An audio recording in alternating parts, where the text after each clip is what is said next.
שלום חזיין מוגבה أنا إيفان رومين جونس بشنتيتون الأطرا تي في ودي بتبقى بميقرتا مارتا ويليامز قد إلى خا Animal Communicator ونوية إلى من حيوان بدال مجور همزمة ميقرتا ويليامز publish فيتلا روبا كتابة بعض هر Animal Communication و پشتلا دیتا گو کل دنیا ادی از اخ طبق خمویداله گو بیتد میوقورتا ویلیامز طبق خبیو همزمخ بازد Animal Communication پقدم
Okay, so I started out studying biology at Berkeley University in California, and then I got a bachelor's degree there. Well, actually I was studying resource conservation, and then I went to San Francisco State and I got a master's degree in biology there. So I realized that doing this environmental consulting work was not what I wanted to do. Wildlife rehabilitation was nice but didn't pay, so I needed to find something else to do. So I basically just kind of said to the universe, you know, help me find what I'm supposed to do. Be careful when you do that, because then I got led to doing something completely different, like Monty Python, right? So then it was a kind of a long story, but the short version of it is I went on a vision quest, and the whole idea of animal communication kept coming up on that quest, and I realized that I needed to go, and I found out that somebody taught it how to do animal communication. And I went, are you kidding me? Because I just thought it was something in science fiction novels. So I went to this teacher who turned out not to be my teacher, but it got me started in it. And I learned about it, learned how to do it, and then kind of went off from there on my journey, which has been a 30-year journey in the whole field of intuitive communication with animals and nature. So that means, you know, working from your intuition to get information, not verbally like what we're doing right now. It's a whole different concept. Williams, would you please tell me about your vision quest? So a vision quest is something that is common in many, many cultures. And it's where, and it's often in indigenous culture. And there are people who say that when white people do it, they're ripping off, you know, the culture, which, yeah, you know, there's a certain point to that. But I think it's also important for people to be able to grow spiritually in whatever way they want, you know. And so a vision quest is to go seek guidance from spirit, from the gods, from the guides, whoever you call spirit, right? So it's like going and saying, hey God, help me, you know, I don't know what I'm supposed to be doing, help me figure this out. But you go into nature. So for a vision quest, you go into nature and you spend time all alone in nature, in the wilderness, by yourself. Nobody else. You know, you have some supplies, you basically don't eat, just drink water. I think it was a 3-day thing. So you go find a place to camp, but you're all by yourself out in the middle of nowhere. And there's, you know, could be wild animals, who knows, right? So what kept on coming up for me was eagles. I kept on seeing eagles all over the place. That was quite unusual. And then the people who ran the vision quest were some friends of mine, and they were the ones who told me about animal communication. I didn't know that there was somebody teaching it. We were sort of talking about it, and then they said, oh, you know, there's somebody who teaches that. And I was like, what? So that was where I got introduced to the whole idea that you could learn how to talk to animals and plants. However, in my research on this subject, subsequently, I have found that most native cultures, if you went to any existing native culture that is like it was originally more than modern, and you said, do you talk to animals? They go, yeah, don't you? What's wrong with you? You know, so it was really common for our ancient ancestors to do this. I've published 4 books on animal communication, and the first book is, the first one I wrote, is called Learning Their Language. And it pretty much tells everything that I know about this field. Plus it has exercises and how-to instructions. And it's really a very easy to read book. And a lot of people really like it. And I wrote it because I realized that there wasn't a book out there in this field, and there still isn't really, that just tells you how to do it, you know, and tells you what it's about. And that doesn't, I don't use this book to glorify myself. I do share stories from my clients, students, and friends and family to show that in fact regular people can do this, and regular people have phenomenal results that they can verify.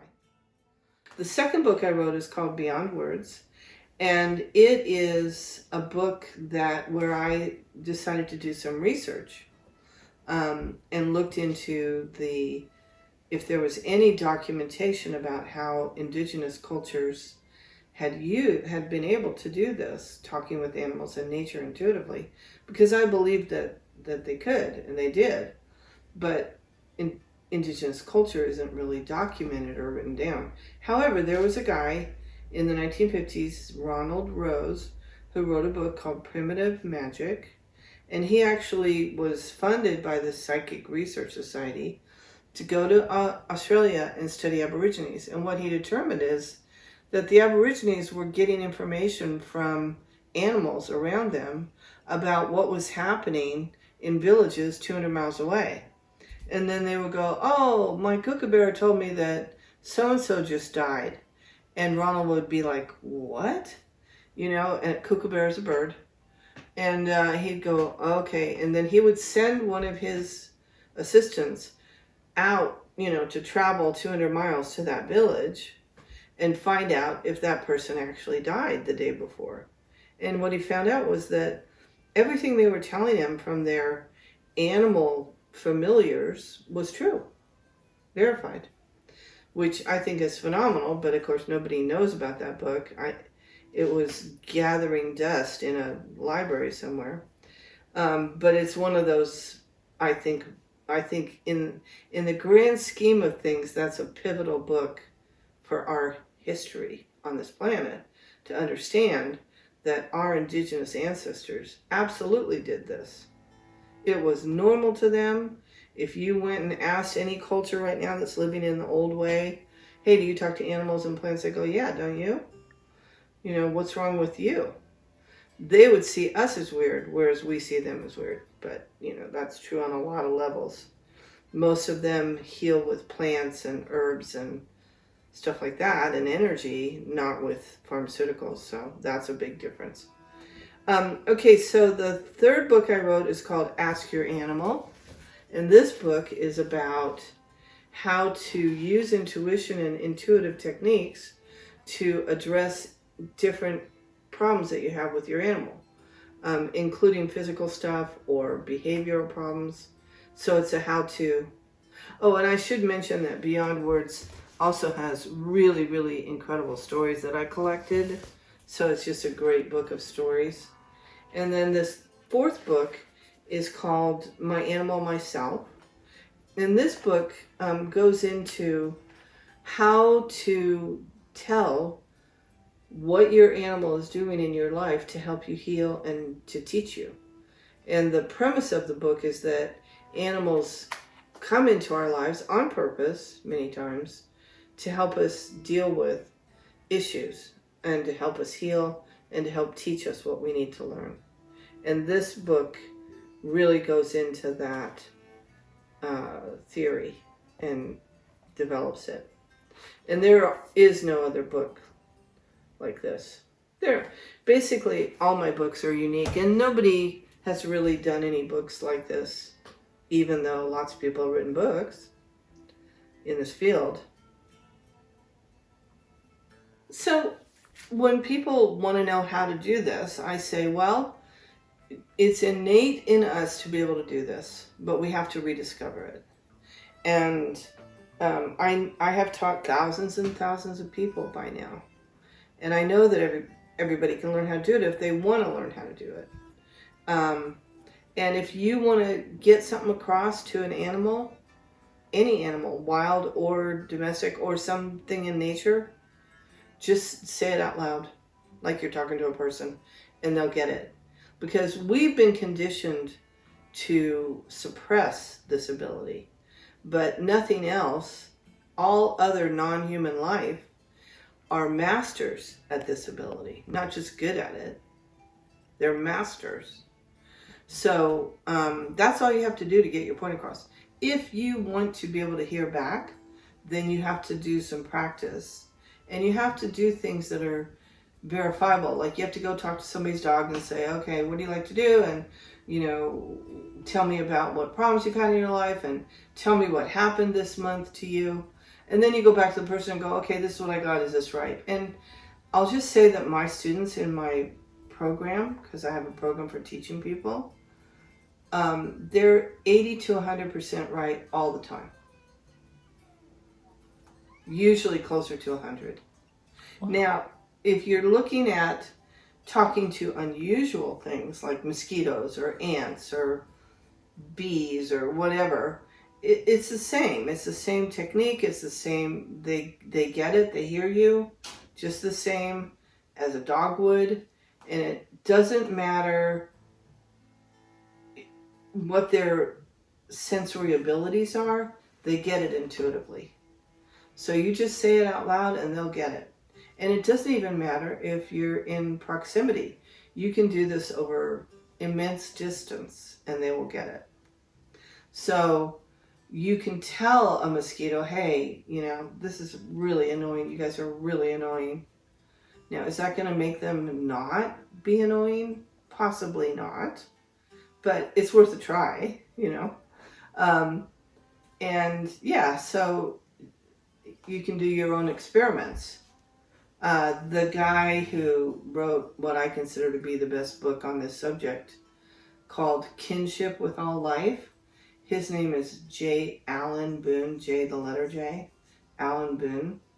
And he's dead now. He wrote this book in the 40s. And he talked to this fly. And he had this fly named Freddie who was like his buddy.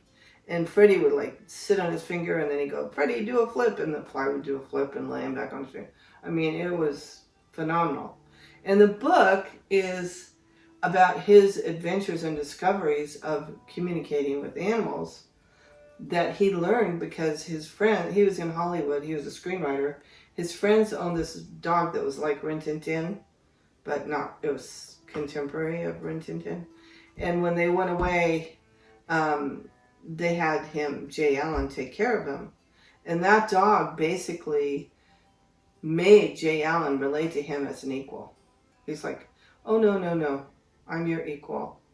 And he basically got Jay Allen to communicate with him. The problem with the book is that there's nothing in there that tells you how to do it. So that was one of the reasons I wrote this book. Because at the time that I wrote this, and even today, there's not a book that really clearly tells you how to do this. And I went, well, that's something we need on the planet. So I wrote it. Okay. So being a vegetarian, I think, is a better choice for the planet by far, because of well, especially if you look at agribusiness and the large scale agricultural operations with animals are cruel and horrible and useless. Now the smaller scale organic farms where the animals get to be free and have a good life, that you can justify a little bit more. And there's something called regenerative farming, where they're doing that kind of animal raising and they're returning everything to the land and rebuilding the land. So I mean, there's arguments to be made, but unless you're doing that, what you're doing is cruel. That's it, you know. If somebody gives an animal a great life, make sure that that animal, when it's slaughtered, is slaughtered as humanely as possible, you could make an argument that that's, you know, that's okay. That's as good as it gets. And that's the argument I make for feeding meat to my animals, because I don't believe dogs and cats in particular, can, they can't just eat plant. They can't eat very much plant at all, or they're not going to be healthy. And I remember going to a vet, one of my vet's offices, and she's like, can you go talk to that girl? So there was some girl who had her cat on a vegetarian diet, and it was dying in the office. And I tried to talk to this girl, and she just didn't get it. I said, you know, your cat is dying because of that diet. Because she had her on a totally plant diet. You can't feed a cat that. You might be able to get away with feeding a dog that, but and I do have a client who does that in Italy, who thinks it's the best thing since sliced toast, you know, but I'm like, okay, but probably most people wouldn't be able to pull that off. And I think they need meat. Now, do people have to have meat? I wouldn't make the case for that, but when you start talking about other stuff, I would say for sure eggs. Come on. If a chicken is raised humanely, if it has a great life, like my chickens, they get to run around, they're out there playing in the mud. You know, if they are raised just for eggs, and if you don't have a rooster, the eggs aren't even fertilized. The eggs would never be a chicken.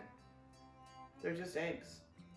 So how is that a moral question? It's not a moral question. You can't make it a moral question. It's no more of a moral question than eating an apple, because that apple could become a tree. But you're eating it, so you're keeping it from being a tree. So doesn't that tree feel really bad that you're, you know, come on, people. You know? So anyway, I think eggs are beyond reproach if the chickens have a happy life. Looking at dairy, it can go back to that. Well, were they raised humanely? Were they happy? Were they this? Were they that? And even then, it can be a little iffy for dairy because they have to separate. To get the milk, they have to take the baby away. at least for a certain period of time.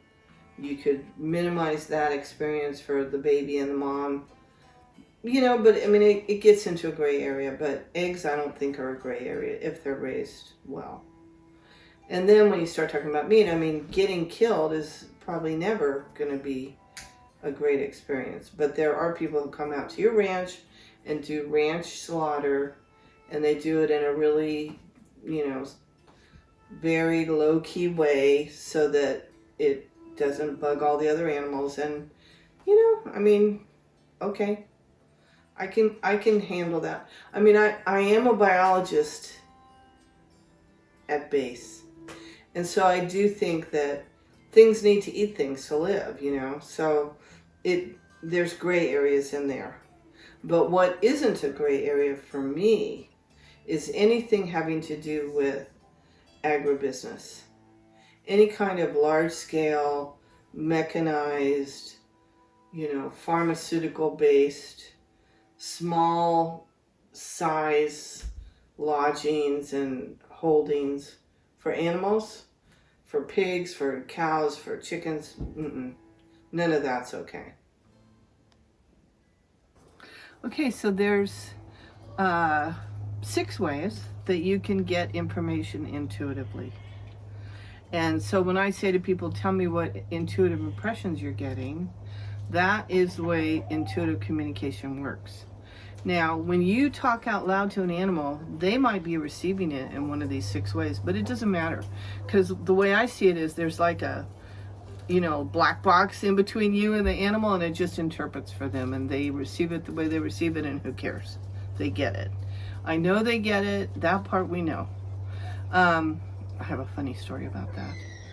My sister, who was a veterinarian, who was very skeptical about all this stuff, I told her how to talk to her animals, like what I told you. And so she went to her horse, who was all about food. That's all he was. He is still. And she said, okay, Ollie, if you really love me, stop eating, which she didn't think that would ever happen, and come over and give me a kiss. And he did. And then she went, okay, I think I believe this stuff now. And he just heard that however he heard it. Maybe saw his picture or whatever. So here's the 6 ways. 5 of them parallel our 5 sensory abilities. So you can see a picture in your mind, but you think you're making it up. You can hear an animal say something, even paragraphs, sentences, paragraphs, not just words, but you think you're making it up because you hear it in your mind's ear, you know? You can feel physically or feel emotionally, both. So you could go, wow, why does my arm hurt? And then you find out the animal has a hurt limb. Stuff like that can happen. You can have virtual smells and taste that give you information. Like you get the smell of lavender and you go, why am I smelling lavender? And then the person goes, oh, the cat loves to sleep in the lavender bed, you know, at the house. So like that. And then the 6th way, those are my chickens in the background, scratching, looking for food. The 6th way is you just know it. You go, I don't know how I know. I'm not getting any impressions, but I just know that that dog was abused. And then, of course, you go check it out, and it turns out to be right. I have, in the past, traveled to do this quite a bit. I don't do that anymore, but I did. And I went, you know, all over. I went to Europe. I went to Canada, Mexico. I did go to the Bahamas one time to swim with the dolphins. And I decided that I didn't like the way dolphin trips kind of exploit the dolphins, so I didn't want to do it. But it was a very interesting trip. And one thing I remember was everybody on the boat, the other passengers, were jumping into the water and swimming off to go be with the pod of dolphins that they saw. And I was like, I'm not doing that, you know. And so I just got in the back of the boat, and all the dolphins came over to me. That was pretty funny. Anyway, so, and I've been to Australia a couple times. I think that's about it. For Teaching. teaching. Yeah, I actually went all over Australia teaching.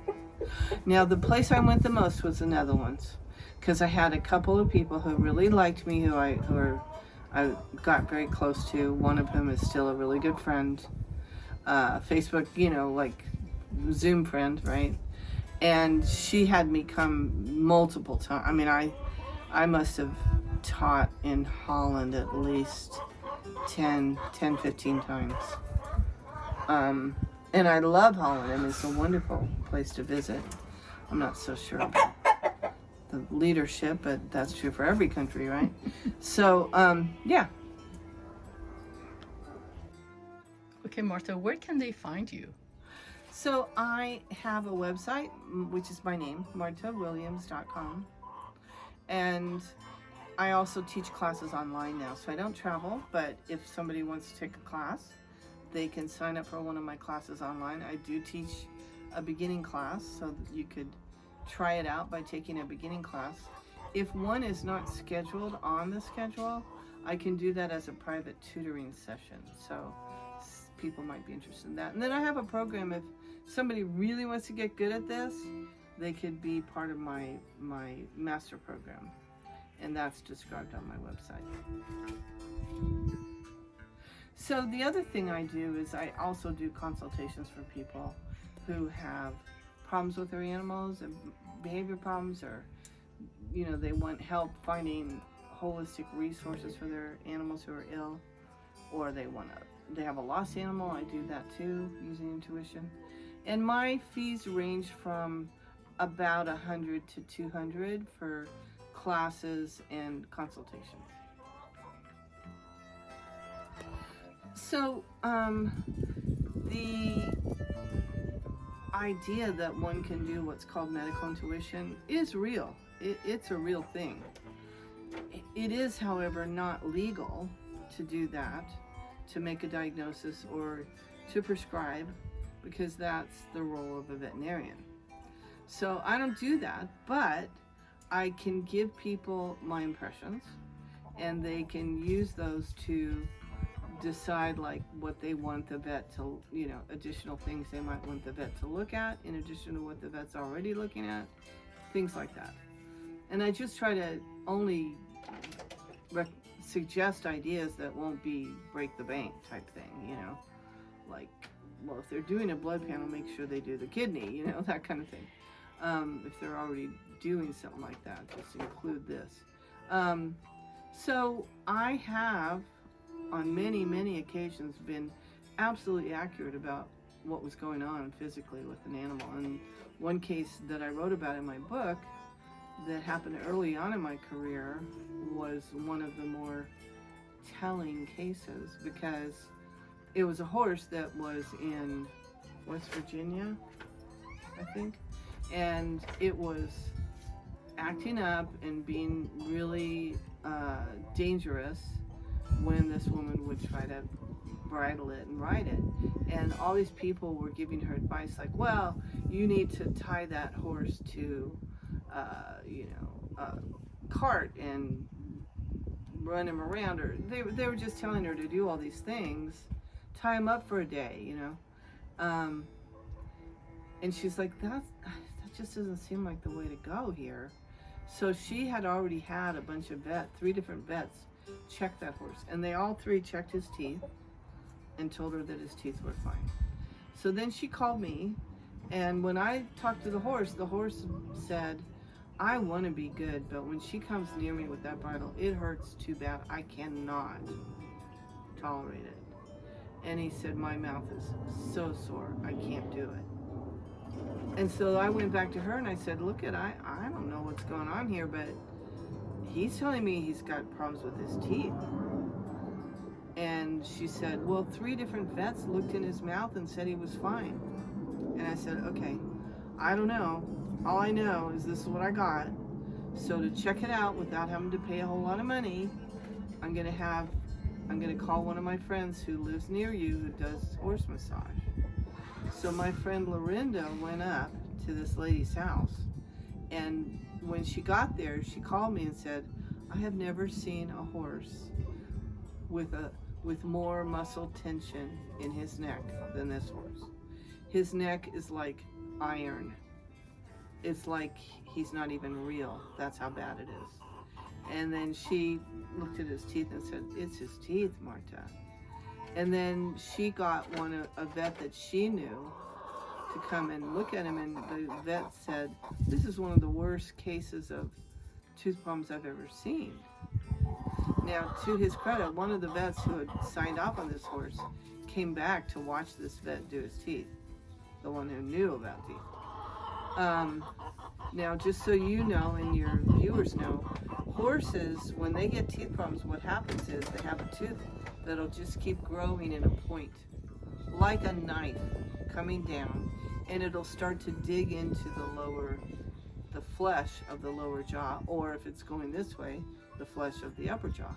And it's what they call points, and it's like excruciating pain. It's like having knives digging into your teeth, into your flesh. And unless you saw those off, it doesn't go away. It's really bad. So that horse got the help he needed finally, but if we had just said, "Oh, the veterinarians, know what they're doing, and I'm just going to ignore what I'm getting, and what I feel like the horse is telling me, I'm just going to ignore that, because the veterinarians must be right." I didn't say they were wrong. I just said, well, something's wrong. This is not okay. And the horse is saying it's his teeth, so. So they fixed it? Yeah. Nice.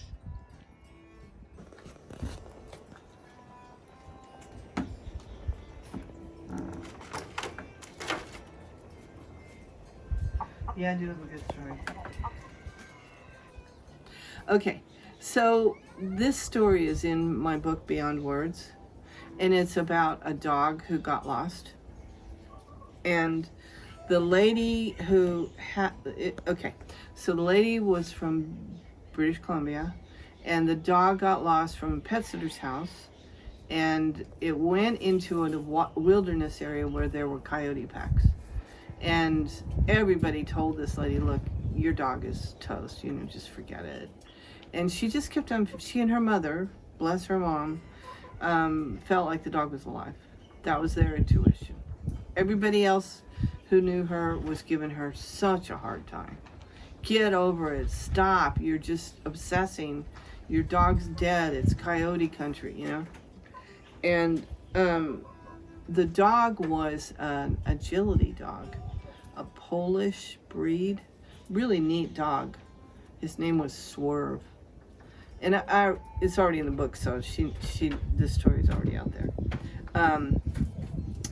And so she got a hold of me and one other person who was a student of mine practicing, and we both worked on this case as a lost animal case.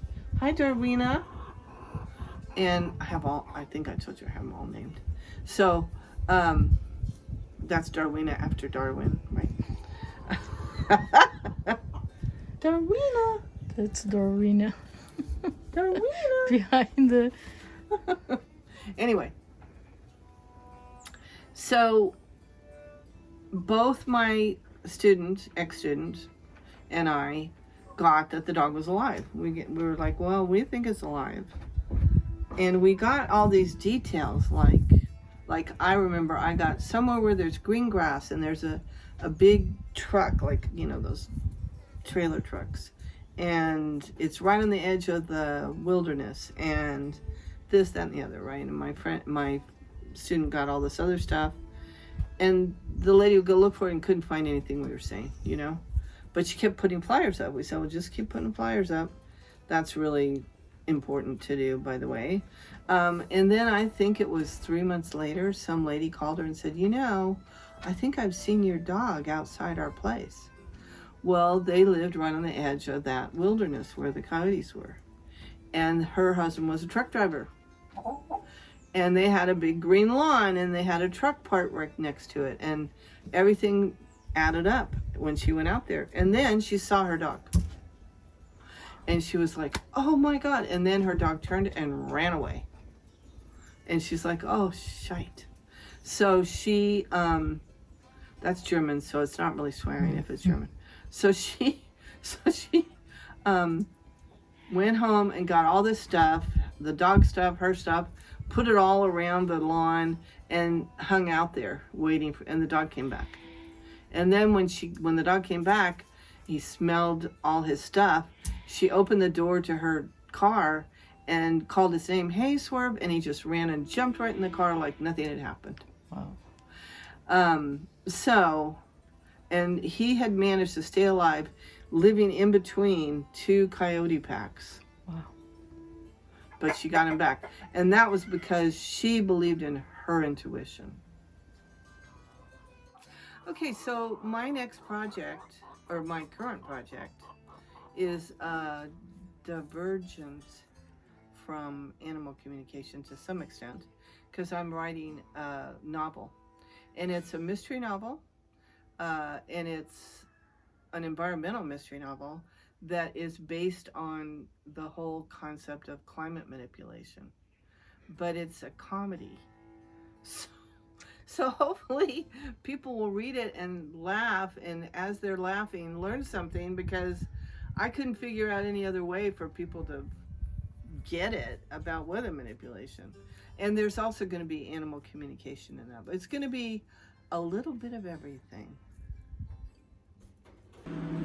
The reason that I have animals that live so long, like my dog's 18, my horses are, a couple of them are in their 30s, is because I do a lot of supplements, and I do all natural, all organic food. Good. And in my consultations, I give people resources for how to do that for their animals. So I put some vitamin in the water, that's why it's yellow, in their water. So now we're going to go get the rest of their food and go feed them. And I had, this is a different place, and the ground squirrels got in, and they got into the cage at night and killed a couple of my favorite chickens, and they almost killed my rooster, and they ate his whole head off. And it took me about 4 days to kind of, they didn't go through the brain bone to the brain, but it chewed everything else off his head. His comb, his hair, you know, his feathers, and the flesh. And he looked horrible. And I knew I couldn't just put him with the other chick, put him back there, because with blood, chickens will attack blood, you know. So I had to get him to the point where he didn't look so horrible. And I did that with homeopathics, like colloidal silver and homeopathic remedies. And then he wasn't eating though, and I was having to force feed him, and I knew that wasn't going to work, you know. So I told I took him down to the chickens, and I said, okay, girls, here's your boy, you know, don't peck his head, please. And you guys are going to have to make him eat, because otherwise he's going to die. He's not eating, he's not drinking. And they totally did. His favorite chicken sat by him the whole, like for days. She would just sit by him, and then when I brought the food, she would start eating and make him eat. And it was just the sweetest thing, and he got all better. He was a wonderful rooster. There are some great roosters in the world. Don't let people tell you different. This guy's really good. My friend who I got this rooster from, she said the way to keep roosters from being aggressive is when they're growing up, just set your boundaries. Don't be all goo goo gaga, pick them up, kiss them, hold them. Don't do that. You know, go, look at buddy, here's a boundary. You know, you respect my boundary. And then they'll do that for the rest of they'll never attack you. Because I did have some roosters that attacked me. It wasn't fun. Yeah. This one rooster would, whenever I would come out, because he thought I was going after his girls, right? And he would chase me around the barnyard, attacking me from behind. So I had to walk with a broom behind me to keep him from. And finally I went, you know, this relationship is dysfunctional. Well, You're not afraid of your chickens being killed by hawks or birds, or? well, they can be killed by a lot of things. I haven't had a problem with coyotes or anything or foxes, but I have had 2 chickens killed by hawks. And so that piece of plywood, that's where they killed them, right there. And because they didn't have any place to hide. So I put that plywood up there so they can, if a hawk comes down, they can go behind the plywood. So you create safety zones for them. And now we're gonna I go. understand what you're saying. We're gonna go feed the horse. Yep. You only have one horse? No. Oh, you have a couple? Yeah. Yes, I do. So if you're gonna be a farm girl, you gotta be strong. You know? And you don't get to rest. And you have to wake up early. How early? 5? 4? 6. 6? That's pretty early. Yeah, that's early. I mean, there were jobs that I had when I was working in your world, where I had to commute. Crazy. And I had to get up at 4. But that was when I was younger. A lot younger. Okay, girls, eat up. Yeah? You done? Okay.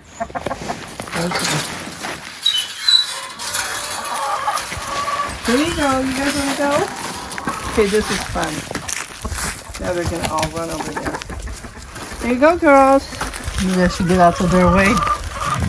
Well, you're not in their way. But they're wary of you. Come on, girls. Tick, tick, ticks. Yeah, the reason they're staying in there is because of you. So if we go this way, they'll run out. Hi, guys. You're right. Now they're going out. I know my chickens. I have them all named. Real, and you recognize every single one. Sometimes I think when we that the reason I have all these animals is so that I can name them. You know? Like, I need a new animal because I need to use that name. You always love animals. Okay, this is my pony, Mary Bell, and that's my halflinger, Devin, the yellow one. Here you go, guys. There you go. And then in the back there, you can help me name that horse, because I called her Rosie, but it's not her. It's a female? Yep. Yeah, I need help naming her, because the name I have for her isn't right. Give her an Assyrian name. Yeah. Call her Ishtar. Well, we can talk about it at lunch. Yeah. You tell me what's some possible name. But look at her. So she's an older girl. She's 30s. She was abused really bad. Yeah. When I got her, she was so skinny. You wouldn't believe it. Wow. She didn't trust anybody. She wouldn't let you come near her. How could anyone abuse animals? Oh, it happens all the time. So this is Devin, and that's Mary Bell. And they all have stories. How did you get them? Different ways. Yeah. I got him from a friend of mine. You couldn't go near him. Couldn't touch him. And my friend was going to sell him because she didn't want him. But who's going to buy him, right? Mm. That's going to be nice to him when he was crazy, right? Yeah. So I said, look, I'll just buy him from you. So I think I paid $400. Him? Well, yes. He is really good on the ground. He's really good with people. He loves people now. He's a really good boy. But he isn't really trained for riding. And she's a bit too old to ride. Because she's like probably over 30. So she was a Mexican dancing horse. No kidding. Yeah. Wow. She's what's called a paso fino. And so when you get on her, she thinks she has to go to work, and she starts doing the Mexican dancing horse thing. But she's just a little old and sway back to, and I'm heavy, so it's like, I don't think that's fair. Yeah. So You don't have to. They don't need to be. they don't have to be, Yeah. you know, the whole point is that they have a safe life and a happy life and a calm life and a peaceful life, and you know. No one's abusing them. No, not me. Yeah, thank God. They abuse each other. That's their problem. That's what horses do. They're really nasty to each other. Really? Okay, should we go?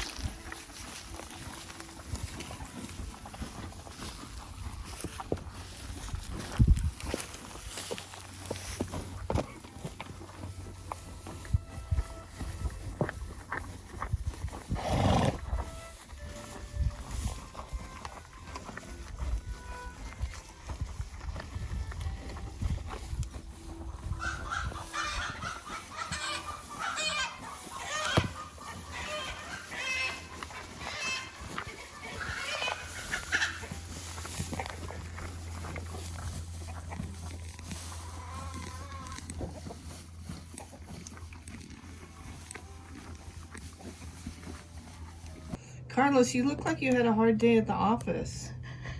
He's so cute. He is a very cute, sweet boy. He's probably about 20. Are you serious? Yeah. Wow. Hey, Carlos. Hey, Carlos, let me Carlos, see you you. see your pretty eyes. Oh. Oh, I gotta rest, you guys. We just had breakfast at the Clover Cafe, and this is their organic grown vegetables and herbs. And it's a lovely place if you're in The cafe's in Oregon House. I live in Dobbins. Dobbins. Okay, but that's close to some place that they can recognize. Well, it's close to Marysville and it's close to Grass Valley, sort of. But we're not in Grass Valley. Ah, okay. Outside of Grass Valley. Outside of Grass Valley. And it's a beautiful place, nice restaurant. The food was excellent. And Marta is always interesting to listen to. Okay, Marta. Okay, see you. See you. Thanks My for friend. having me. Bye-bye.